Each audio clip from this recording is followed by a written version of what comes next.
خداوند یسوع مسیح کے نام میں آپ کو سلام۔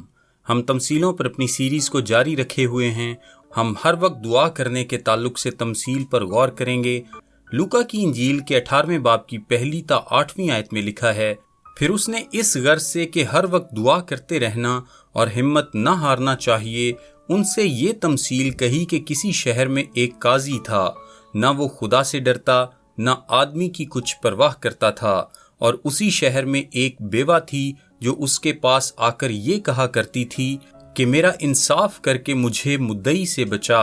اس نے کچھ عرصے تک تو نہ چاہا، لیکن آخر اس نے اپنے جی میں کہا کہ گو میں نہ خدا سے ڈرتا اور نہ آدمیوں کی کچھ پرواہ کرتا ہوں، تو بھی اس لیے کہ یہ بیوہ مجھے ستاتی ہے میں اس کا انصاف کروں گا، ایسا نہ ہو کہ یہ بار بار آ کر آخر کو میرا ناک میں دم کرے۔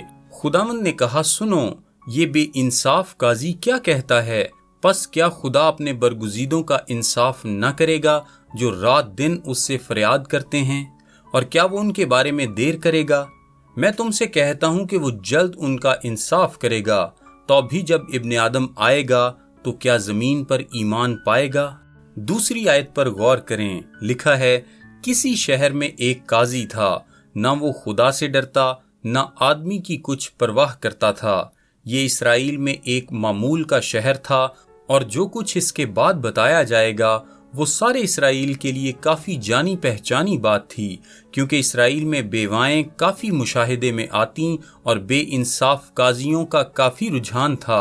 اور یہاں ہم ایک ایسے ہی قاضی سے ملتے ہیں جو نہ خدا سے ڈرتا تھا اور نہ آدمیوں کی عزت کرتا تھا، ایک ایسا شخص جس کے ہاں خدا کے لیے کوئی احترام اور لوگوں کے لیے کوئی دلچسپی نہیں، خدا کی شریعت کے لیے، خدا کی مرضی کے لیے کوئی پرواہ نہیں، اور وہ لوگوں کی ضروریات اور ان کی جائز اغراض سے قطعاً لا تعلق ہے۔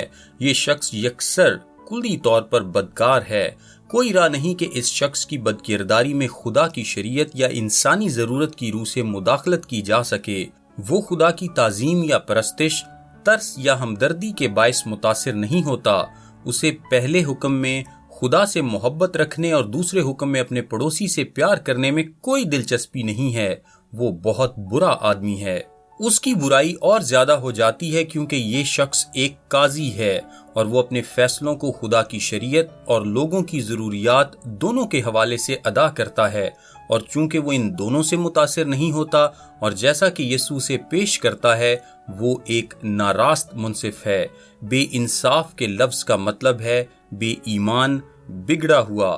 نہ صرف وہ اتنا برا ہے بلکہ اسے اس بات کا علم بھی ہے اور وہ اس بات پر مطمئن ہے۔ لوکا کی انجیل کے 18ویں باب کی 4 آیت میں لکھا ہے کہ اس نے اپنے آپ سے کہا، لکھا ہے، گو میں نہ خدا سے ڈرتا اور نہ آدمیوں کی کچھ پرواہ کرتا ہوں۔ یہ محض اس شخص کی وہ تعریف نہیں جو لوگوں کی طرف سے اس پر تھوپ دی گئی تھی جو کہ اسے جانتے تھے، بلکہ وہ کلی طور پر خود بھی اس سے متفق ہے۔ وہ ایسا بدترین انسان ثابت ہوا ہے جو ایک بہت ہی اہم ذمہ داری کی حیثیت پر فائز ہے، جس کی خدا کے لیے اور لوگوں کے لیے لاپرواہی کے ان تمام لوگوں پر بھاری اثرات مرتب ہو رہے ہیں جو اس کی عدالت میں حاضر ہوتے ہیں۔ اب وہ عدالت جس میں اس قسم کا قاضی اس کا حصہ ہو ایک سول عدالت ہوگی۔ قصبوں میں اور دیہاتوں میں یا بڑے شہروں میں یہ عدالتیں کئی جگہ پر موجود ہوتی تھیں۔ ہر چھوٹے قصبے میں ایک کا ہونا ضروری تھا، اور یروشلم جیسے شہر میں اس طرح کی کئی عدالتیں ہوا کرتیں۔ یہ کوئی ایسی عدالت نہ تھی جہاں لوگ مذہبی باتوں یا روایات یا پرانے عہد نامے کی شریعت کی تشریح کیا کرتے۔ یہ ایک سول عدالت تھی، لیکن قاضی کی خدا کے حضور بڑی سنجیدہ ذمہ داری ہوا کرتی کہ خدا کی شریعت کو قائم رکھے اور لوگوں کے لیے ہمدردی اور ترس کو برقرار رکھے۔ اسرائیل میں ہر قاضی پرانے عہد نامے کی تعلیم سے کافی آگاہ ہوتا۔ تواریخ کی دوسری کتاب کے 19ویں باب میں یہوشافط شاہ یہودا تھا۔ یہ حوالہ 4 تا 7 آیت میں بتاتا ہے، لکھا ہے، اور یہوشافط یروشلم میں رہتا تھا، اور اس نے پھر بیرسبا سے افرائیم کے کوہستان تک لوگوں کے درمیان دورہ کر کے ان کو خداوند ان کے باپ دادا کے خدا کی طرف پھر رجوع کیا، اور اس نے یہودا کے سب فصیلدار شہروں میں شہر بشہر قاضی مقرر کیے اور قاضیوں سے کہا کہ جو کچھ کرو سوچ سمجھ کر کرو، کیونکہ تم آدمیوں کی طرف سے نہیں بلکہ خدا کی طرف سے عدالت کرتے ہو، اور وہ فیصلے میں تمہارے ساتھ ہے۔ پس خداوند کا خوف تم میں رہے، سو خبرداری سے کام کرنا، کیونکہ خداوند ہمارے خدا میں بے انصافی نہیں ہے اور نہ کسی کی روداری نہ رشوت خوری ہے۔ اسرائیل میں کوئی بھی شخص جو کبھی کسی بھی عدالتی ذمہ داری کے لیے مقرر ہوتا اس حوالے سے بڑی اچھی طرح واقف ہوتا، تو بھی پرانے عہد نامے میں خدا کی واضح ہدایات کے باوجود قاضی بگڑے ہوا کرتے۔ آموس کی کتاب کے 5ویں باب میں بھی اس کا ذکر ہے۔ اس قسم کی عدالتیں محض پرانے عہد نامے کے دور تک ہی محدود نہ تھیں، بلکہ یہ ہمارے خداوند یسوع مسیح کے وقت میں بھی رائج تھیں۔ ان کا خطاب لٹیرے قاضی بن چکا تھا، کیونکہ وہ اس قدر خراب تھے۔ وہ طرفداری کا مظاہرہ کرتے تھے، وہ بے انصاف تھے اور وہ رشوت لیا کرتے تھے۔ تالمود بتاتی ہے کہ وہ بعض اوقات اس قدر گمراہ تھے کہ وہ اصل میں محض ایک وقت کے کھانے کی خاطر انصاف سے منحرف ہو جایا کرتے۔ دوسری آیت میں پرواہ کے لفظ پر غور کریں، جس کے لیے یونانی لفظ اینتھریپومینوس آیا ہے، جو کہ ایک دلچسپ لفظ ہے جس کا مطلب ہے شرمندہ کرنا، شرمندہ کیا جانا۔ دوسرے الفاظ میں اس آدمی کے پاس کوئی شرم نہیں تھی، وہ جو کچھ بھی کرے اسے شرمسار نہیں کیا جا سکتا تھا۔ لوکا کی انجیل کے 18ویں باب کی 3 آیت میں لکھا ہے، اور اسی شہر میں ایک بیوہ تھی جو اس کے پاس آ کر یہ کہا کرتی تھی کہ میرا انصاف کر کے مجھے مدعی سے بچا۔ دراصل کسی نے اس کو اس قدر دھوکہ دیا تھا کہ وہ مفلس ہو گئی تھی۔ وہ نہ صرف اس صورتحال کی وجہ سے غریب ہے جس کے باعث وہ مسلسل آتی ہے اور آتی ہی رہتی ہے، بلکہ خداوند کا اس سے اس بات کی جانب بھی اشارہ تھا کہ وہ واقعہ ہی کسی ایسی حالت سے دوچار تھی جس میں اسے بہر صورت وہ سب حاصل کرنا ہی تھا جو جائز طور پر اس کا حق تھا۔ لیکن ہم یہ جانتے ہیں کہ اس کی مفلسی مالی معاملے سے بھی بڑھ کر ہے۔ بظاہر اس کی زندگی میں، اس کے خاندان میں کوئی مرد نہیں، کوئی بھائی نہیں، کوئی بہنوئی نہیں، باپ نہیں، بیٹا نہیں، رشتے کا بھائی نہیں، بھتیجا نہیں، کوئی بھی ایسا آدمی نہیں جو اس کے معاملے کی پیروی کرے، کیونکہ عدالتوں میں مرد جایا کرتے تھے، وہاں عورتوں کی نہیں چلتی تھی، وہاں صرف اور صرف مردوں کی مانی جاتی۔ مرد عدالت میں آیا کرتے تھے، عدالتیں مردوں کی تھیں۔ کوئی عورت صرف اس صورت میں عدالت آتی تھی جب اس کے معاملے کی پیروی کرنے کے لیے کوئی مرد موجود نہ ہوتا تھا۔ یہ عورت تنہا ہے، وہ غریب، بے اختیار، لاچار، محروم، کمتر، انجان، جن سے کوئی محبت نہیں کرتا، جن کی کسی کو پرواہ نہیں اور مایوس لوگوں کی نمائندگی کرتی ہے۔ اور ایک بیوہ کی مثال کا استعمال کرنا بڑی کمال کی بات ہے، کیونکہ اس کا معاملہ جیسا کہ پرانے عہد نامے میں بالکل واضح ہے کہ اگر کسی قانونی بنیاد پر نہیں تو رحم کی بنیاد پر حل کیا جانا چاہیے۔ قاضی کو کچھ ایسا کرنا چاہیے تھا کہ اس کا خیال رکھا جاتا۔ خروج کی کتاب کے 22ویں باب کی 22 تا 24 آیت میں ایک بیوہ پر رحم کرنے کی ذمہ داری کے بارے میں بتایا گیا ہے۔ استثناء کی کتاب کے 24ویں باب کی 17ویں تا 18ویں آیت میں، یسایہ کی کتاب کے پہلے باب کی 16ویں تا 17ویں آیت میں، اور بہت سی اور جگہوں پر بیواؤں کی دیکھ بھال کرنے کے لیے کہا گیا ہے۔ ان کی ضروریات کا پورا ہونا ضرور تھا۔ یہ قاضی ہمدردی کی روح سے، ترس کے لحاظ سے اس کے لیے بالکل لاپرواہ ہے، لیکن ظاہری طور پر شریعت اس کے حق میں ہے، کیونکہ وہ قانونی تحفظ کی درخواست کر رہی ہے۔ اس کے ساتھ دھوکہ ہوا ہے، جائیداد، دولت جو کہ اس کا کل اثاثہ تھا، اس سے چھین لیا گیا ہے۔